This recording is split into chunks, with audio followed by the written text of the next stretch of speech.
Jamaah Islamitinda yang dirahmati Allah, kembali lagi di Islamitinda. Sebelum kita kembali ke tema kita pagi hari ini, kita masuk dulu nih ke segmen Titip Doa Ustadz. Aminin ya. Ya, aminin ya. Bagus-bagus di sebelah sana tadi. Jadi nggak bisa ikutan soalnya. Ya, kita masuk aja langsung. Pertanyaan dari Instagram nih, dari Lina Zahra. Assalamualaikum warahmatullahi wabarakatuh. Kepada Ustadz Syam. Wah, Siap. langsung ditunjuk ini. Nitip doa khususnya anak saya namanya M. Khalid Rashid di pondok pesantren usia 6 tahun. Masya Allah. Ustadz, dan saya juga nggak bisa agar bisa lebih sabar dalam melepasnya. Oh, karena masih ada was-was Ustadz. Padahal udah 7 bulan di pondok. Dia mondok atas keinginannya Masya sendiri. Allah. Hebat ini. Masya Mohon Allah. doanya Ustadz ya, anak saya fans berat Ustadz nih katanya. Ingin sekali jadi penghafal Al-Quran kayak Amin. Ustadz Syam. Tiap pagi lihat Islam itu lihat Ustadz Syam ceramah. Masya Allah, Gitu. Mohon izin silakan nih Ustadz Syam doanya. Saya dan seluruh guru-guru kami dan seluruh jamaah Islam itu indah mendoakan untuk Ananda Muhammad Khalid Rashid agar menjadi seorang ahlul Quran yang Amin. menghafalkan Al-Quran dan berakhlak Al-Quran insya Allah. Dan juga bisa mengajarkan Al-Quran. Begitu Amin. pula untuk seluruh jamaah Islam itu indah yang anaknya sedang mondok, mudah-mudahan diberikan ketabahan dan kesabaran. Amin. Kalau yang namanya kesabaran, insya Allah bisa dibacakan doanya di dalam surah Al-Baqarah ayat 250. Rabbana afrigh alaina Amin. sabran wa thabbit aqdamana Amin. wansurna 'alal qaumil kafirin. Amin. Maka doa ini adalah meminta kepada Allah agar memenuhi hati kita dengan kesabaran. Kenapa dipenuhi hati ini dengan kesabaran? Karena ketika sudah penuh dengan kesabaran, maka insya Allah keluh kesah tidak bisa masuk, gelisah tidak bisa masuk. Orang udah penuh dengan kesabaran, ya kesedihan tidak bisa masuk karena udah penuh dengan kesabaran. Kalaupun udah masuk kesedihan tersebut, tetap dia dikalahkan oleh besarnya daripada jumlah kesabaran yang ada dalam hatinya.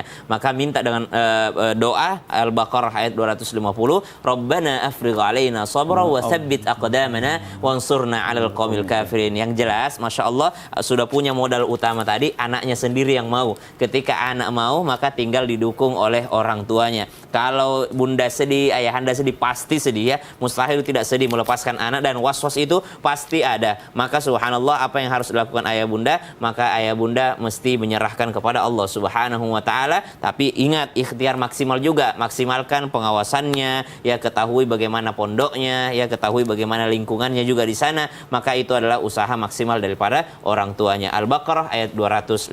Wallahu taala a'lam. Masya Allah, terima kasih banyak Ustadz Syam. Mudah-mudahan Muhammad Khalid Rashid ini yang di pondok ini diberikan Allah Subhanahu wa taala kemudahan dalam mencari ilmunya. Amin ya rabbal alamin. Nah, sekarang kita lanjut lagi dari Instagram yang berikutnya dari @gita-gina-sinta. Assalamualaikum Ustadz Ustazah. Waalaikumsalam warahmatullahi wabarakatuh. Mau minta doanya dong agar anak saya dilembutkan hatinya. Kalau disuruh sholat selalu jawab udah pernah. Jawaban bapaknya apa jawaban anaknya ini? Ya Allah, ya Rahman. Karena yang pertama, ajarkan bahwa sholat itu bukan masalah udah pernah apa enggak. Karena sholat itu yang berulang-ulang 5 kali sehari. Kita diperintahkan wajibnya untuk mendirikan daripada sholat tersebut. Lalu ada ditambahkan dengan sholat-sholat sunnahnya. Maka kalau dikatakan untuk doa melembutkan hati adalah doa sholawat yang sering kita baca dalam tahiyat kita, yaitu sholat Ibrahimiyah. Allahumma salli ala Sayyidina Muhammad wa ala ali Sayyidina Muhammad kama sallaita ala Sayyidina Ibrahim wa ala ali Sayyidina Ibrahim wa barik ala Sayyidina Muhammad wa ala ali Sayyidina Muhammad kama barakta ala Sayyidina Ibrahim wa ala ali Sayyidina Ibrahim fil alamina innaka Hamidum Majid. Boleh dengan cara membaca 3 kali lalu ditiupkan ke air lalu diminumkan kepada anak tersebut. Karena sholawat Ibrahimiyah ini luar biasa, karena dari Nabi SAW dan juga untuk daripada abal anbiya, bapaknya para nabi, yaitu Nabi Ibrahim alaihissalam. Minta kelembutannya dan insya Allah dilembutkan hati sang anak. Boleh juga untuk orang tuanya, boleh juga untuk orang lain. Maka saya mendoakan untuk seluruh jamaah yang minta kelembutan hati dengan keberkahan sholawat Ibrahimiyah tadi. Masya Allah, luar biasa.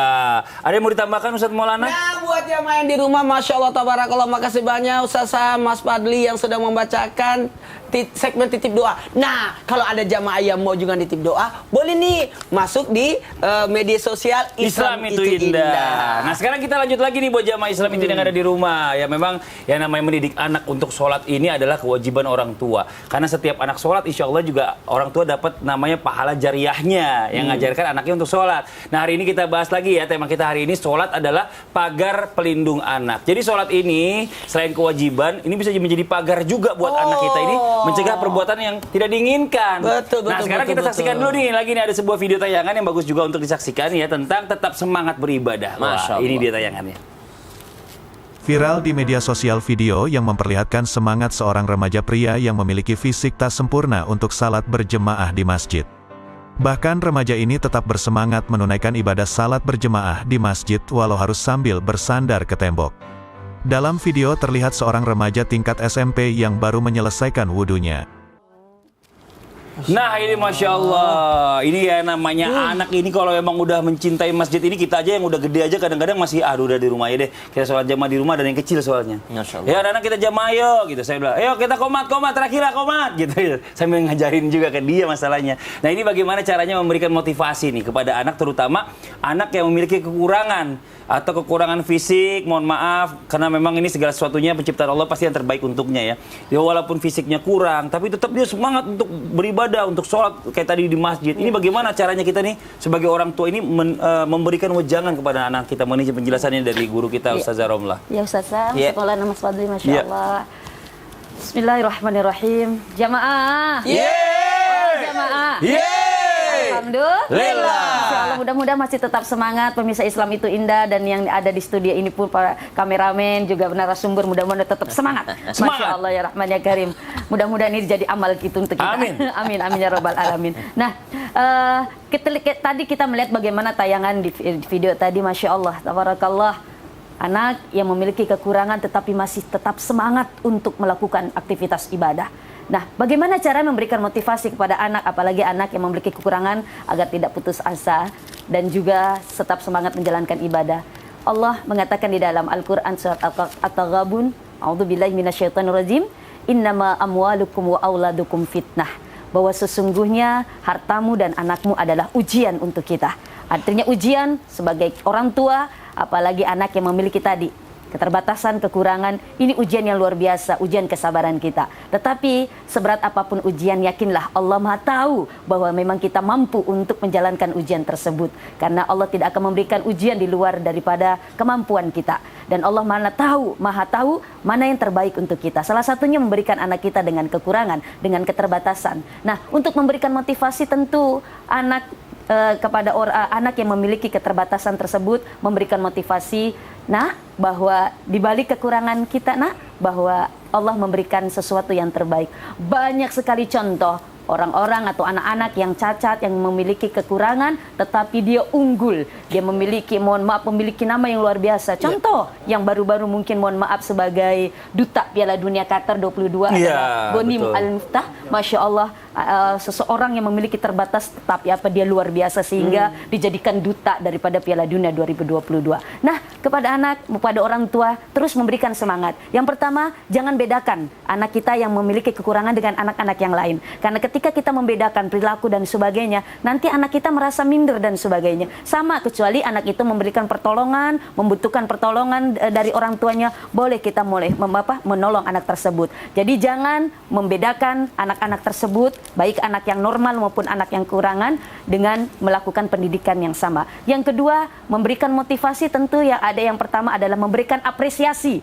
Anak yang sudah tetap semangat memberikan ibadah, apresiasi, baik apresiasi melalui lisan, pujian, sanjungan. Ya Allah pintar sekali ibadahnya, ya Allah mudah-mudahan menjadi anak soleh, mudah-mudahan tetap semangat, sehingga anak tersebut tetap, karena mendapatkan pujian dari orang tua, Masya Allah anak itu akan terus bersemangat dalam ibadah. Yang kedua, memberikan apresiasi mungkin berupa hadiah. Mas Badri bisa pernah nggak, mohon maaf, kasih hadiah untuk biasanya. kasih puasa, itu kan ibadah juga. Memberikan apresiasi hadiah, karena menurut seorang anggota komisi Darul Iftah Mesir, yaitu Syekh Abduh Mahmud, mengatakan bahwa memberikan hadiah kepada anak yang telah melakukan aktivitas ibadah itu sangat dibutuhkan dan perlu. Kenapa? Itu juga memberikan pengajaran gambaran kepada anak bahwa yang namanya sholat adalah jalan terhubung mendapatkan kesuksesan, kebahagiaan, kemenangan, apalagi kemenangan nanti di akhirat, yaitu tentu dengan mendapatkan tiket surga dari Allah Subhanahu wa taala. Jadi memberikan motivasi berupa pujian, berupa sanjungan, berupa hadiah, itu sekali-kali kita berikan kepada anak kita agar anak kita tetap termotivasi untuk melakukan aktivitas ibadah. Kepada orang tua yang mendapatkan ujian dari Allah, cobaan dari Allah, mendapatkan anak yang kekurangan, mudah-mudahan tetap sabar, tetap teguh, tetap semangat dalam memberikan pendidikan kepada anak-anak kita dalam ibadah. Insya Allah. Wallahu a'lam bishawab. Masya Allah. Jadi kalau misalnya namanya anak ini, walaupun punya kekurangan, kita sebagai orang tua intinya tetap memberikan pendidikan dia harus wajib untuk sholat. Namanya anak itu. spesial. Iya. Jadi nggak ada alasan selama dia masih apapun bentuknya, bagaimana tetap yang namanya sholat kewajiban. Kalau dia hidup dia harus sholat gitu. Jadi Masya Allah. Ya sabar-sabar pasti orang tua mengajarkan anak. Karena yang namanya anak ini kalau diajarin tuh kadang-kadang susah. Ya benar nggak jamaah ya? Setuju mungkin jamaah yang ada di rumah. Nah sampai kadang-kadang kita sebagai orang tua nih, yang harusnya sholat zuhur nih Ustadz Maulana, harusnya sholat zuhur ini kan nggak dijaharkan karena cuma sir aja gitu dalam sebuah pelan gitu. Nah tapi karena anak ini lagi ngikutin, kita jadi sholat zuhurnya bacanya kita kencangin, itu boleh atau nggak Ustadz Maulana? Boleh nggak? Boleh nggak? Jawabannya boleh. Boleh. Masa? Coba jelasin tausiah dong. Iya. izin Ustazah Ramla dan Ustaz Sam. Satu hal buat kita, kepada semua jamaah dimanapun berada, ada yang namanya praktek buat ini atau mau dicontohin? Kalau direktur kita suruh pakai itu. Bukan, itu anak kecil itu di belakangnya, ponakannya Ustazah Ramla. Iya. Satu hal buat kita, kepada semua orang tua dimanapun berada, senang rasanya mengajarkan anak untuk sholat. Ada banyak teknik orang mengajarkan anak sholat. Alhamdulillah di keluarga saya, Masya Allah, Tabarakallah, senang rasanya. Jadi terharu. Anak-anak saya itu, Alhamdulillah, sholatnya di masjid. Kalaupun di rumah kita berjamaah. Nah, terima kasih banyak pandemi. Pandemi mengajarkan kita untuk salat bersama. Yang luar biasanya ada 3 tahap mengajarkan anak salat. Yang pertama adalah pengenalan, kemudian pembiasaan, kemudian yang ketiga mengingatkan. Pengenalan yang dimaksud di sini adalah keteladanan. Keteladanan yang dimaksud di sini memperlihatkan contoh. Saya kaget ketika 2 tahun yang lalu ya, Ramadan 2 tahun yang lalu, saya ada karena jarang kemana-mana sehingga kaki saya ada masalah sehingga saya sholatnya pakai kursi. Apa itu asam urat? Bukan. Apa kenapa itu? Nggak ada Bilang lah. aja asam urat, nggak usah malu-malu. Sehingga Asam urat. saya harus sholat duduk.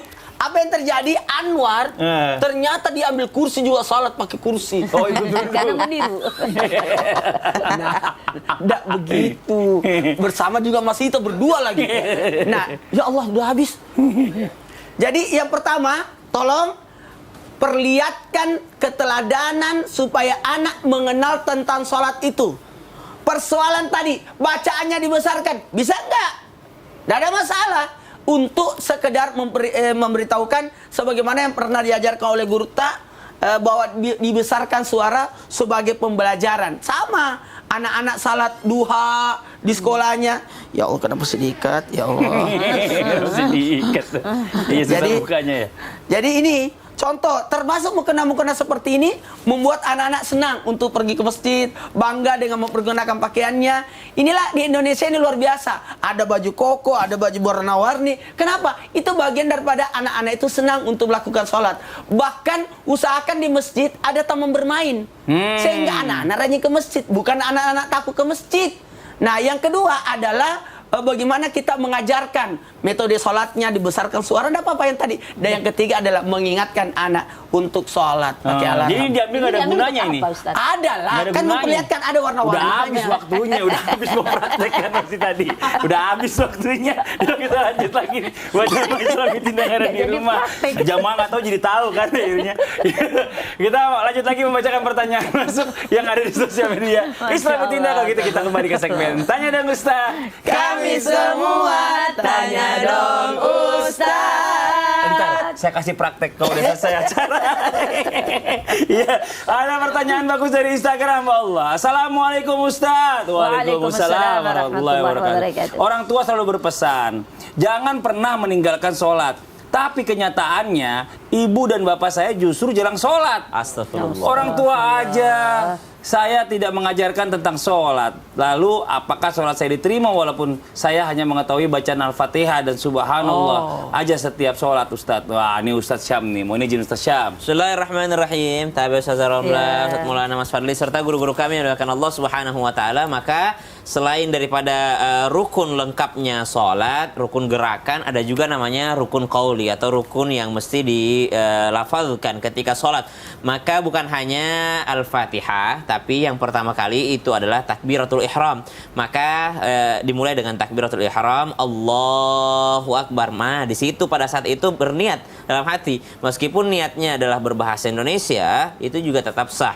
Tapi kenapa diajarkan lafaz niat berbahasa Arab? Karena biasanya lafaz niat berbahasa Arab itu lebih membantu untuk kekhusyuan atau mengetuk hati ketika melaksanakan sholat, sholli fardal maghribi misalnya, atau sholli sunnat ad-duha, ya, maka subhanallah itu lebih mengetuk hati. Jadi yang mesti dihafalkan yang pertama takbiratul ihram, yang kedua adalah suratul Fatihah, yang ketiga adalah subhanallah. Ya, maka kalau subhanallah saja itu insya Allah sudah cukup mencukupi. Walaupun di dalam tahiyat tasyahud itu adalah ada ucapan syahadat, insya Allah juga sudah hafal syahadat, ya. Asyhadu an la ilaha illallah, asyhadu anna Muhammadar Rasulullah. Kemudian ada bacaan sholawat juga, Allahumma shalli ala sayyidina Muhammad wa ala sayyidina Muhammad ila sampai akhir. Maka ini adalah dan juga ucapan salam, assalamualaikum warahmatullahi, yang ke kanan wajib, ya, waalaikumsalam warahmatullahi. Maka ternyata ketika bacaan-bacaan ini sudah dihafalkan, maka rukun qaulinya sudah terpenuhi. Jadi ada orang yang mungkin bacaannya itu saja. Yang jelas kalau hafalannya baru itu, selama masih hidup, selama itu pula juga dia wajib untuk belajar. Jadi bukan berarti udahlah cukup karena udah tahu rukunnya aja, tidak. Tapi selama kita hidup, maka selama itu pula kita wajib untuk belajar. Minal mahdi ilal lahdi, dari ayunan, dari sapian sampai dengan kuburannya, liang lahatnya. Orang belajar. Kenapa? Karena selain sholat itu wajib, belajar juga wajib. Nabi SAW mengingatkan kepada seluruh muslimin wal muslimat, itu fardhu, wajib, fardu bagi seluruh muslimin muslimat untuk menuntut ilmu. Termasuk yang paling wajib, karena sholat itu wajib, maka menuntut ilmu sholat adalah wajib. Ya, sama dengan wudhu. Karena sholat itu wajib dan sholat tidak sah tanpa wudhunya, tanpa bersucinya, maka wudhunya juga ikutan wajib. Ya, tayamumnya juga ikutan wajib kalau tidak menemukan air. Maka subhanallah, bukan hanya sholatnya wajib, tapi belajarnya juga wajib. Urusan orang tua tidak mengajarkan, urusan orang tua tidak sholat. Kalau kita sudah balik dan kita sudah menyadari diri kita sendiri, maka tanggung jawab kita bukan lagi tanggung jawab orang tua kita. Betul. Kalau dia tidak mengajarkan, dahulu orang tua kita tidak mengajarkan, itu urusan dia dengan Allah Subhanahu wa taala. Tapi ketika kita sudah tahu, maka sudah bukan lagi tanggung jawab orang tua, tapi tanggung jawab diri kita sendiri untuk belajar. Masya Allah. Jadi ada notnya, ya, sholat itu perintah Allah, bukan perintah orang tua. Masya Allah. Buat jamaah di rumah Apalagi nih. salat itu nilai agama. Iya, udah nol waktunya. Kita lanjut lagi. Buat jamaah di rumah, jangan kemana-mana. Setelah ini kita lanjutkan lagi, ya. Kita akan menjawab pertanyaan masuk di sosial media Islami Tindak. Tetap di Islami Tindak, jangan pindah channel. Jamaah, alhamdulillah.